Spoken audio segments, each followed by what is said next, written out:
There's a ticking time bomb in your supply chain emissions calculations, okay? You either know it or you don't know it, but the problem's there nonetheless.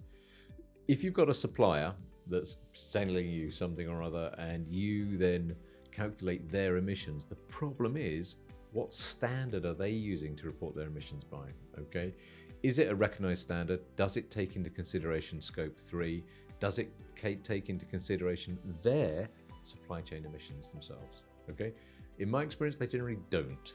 And the problem you've got is that when they start accounting for their supply chain emissions, their carbon factor, their carbon emissions factor, i.e., how much emissions they have per pound spent, will go flying up. Okay, so as theirs goes flying up, yours will go flying up as well.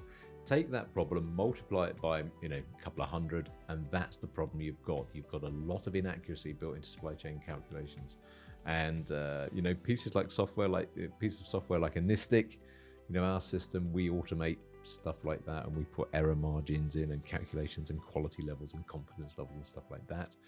But the problem still maintains. At least with software, you can see what the problem is and see where the problems are, but all of your supply chain calculations are likely to have a similar sort of problem in that, you're asking your suppliers what their emissions are, and broadly speaking, when you scratch the surface, they don't know. Okay, that's the ticking time bomb in virtually all supply chain calculations I've seen so far. And, over time it will improve.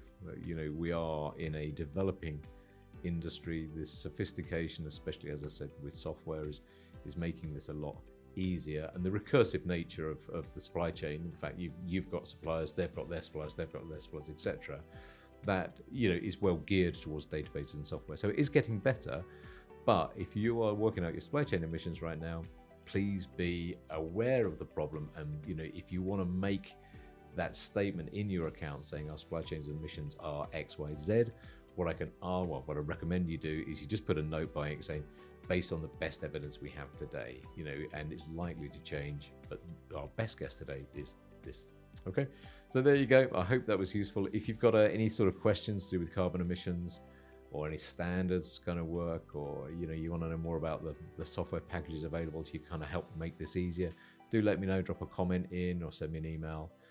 Any sort of route through Anistic will get me. And I hope that was useful. I'll see you next time.